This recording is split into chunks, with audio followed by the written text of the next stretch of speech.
नमस्ते दोस्तों, आज हम बात करेंगे कि क्या प्रधानमंत्री नरेंद्र मोदी की लोकप्रियता भारतीय जनता पार्टी को दक्षिण भारत में अधिक सीटें जीतने में मदद कर सकती है। दक्षिण भारत में बीजेपी को समर्थन की आवश्यकता है, जहां पार्टी को शत्रुता का सामना करना पड़ता है। केरल, तमिलनाडु, तेलंगाना और आंध्र प्रदेश में बीजेपी को अधिक समर्थन की आवश्यकता है। दक्षिण भारत में मतदाताओं को प्रभावित करने वाले प्राथमिक कारक जाति, धन शक्ति, विचारधारा, सिनेमा और शराब है। बीजेपी के पास तेलंगाना और कर्नाटक में ही लोकसभा सीटें हैं। बीजेपी के लिए तमिलनाडु में गढ़ स्थापित करना एक चुनौती है।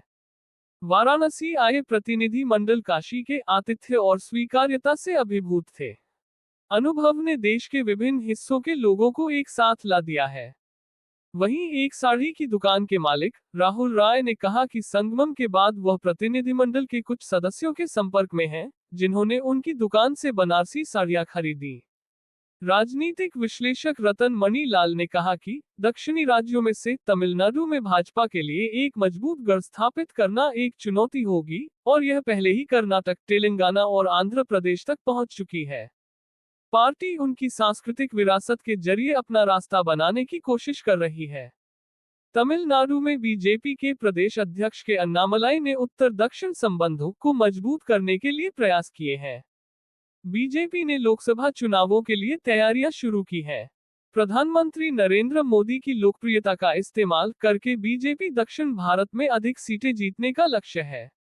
आम चुनावों के लिए अन्य दलों द्वारा अपनी रणनीतियों को अंतिम रूप देने से बहुत पहले भारतीय जनता पार्टी ने पिछले महीने प्रधानमंत्री नरेंद्र मोदी के संसदीय क्षेत्र वाराणसी में 1 महीने तक चलने वाले काशी तमिल संगमम का आयोजन किया था।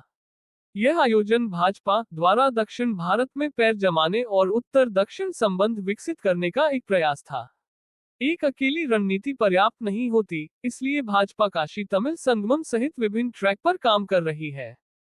हालांकि भारतीय जनता पार्टी ये बात बखूबी जानती है कि अगर दक्षिण भारत में अपनी पकड़ मजबूत करनी है तो स्थानीय स्तर पर युवा नेताओं को मौका देना होगा।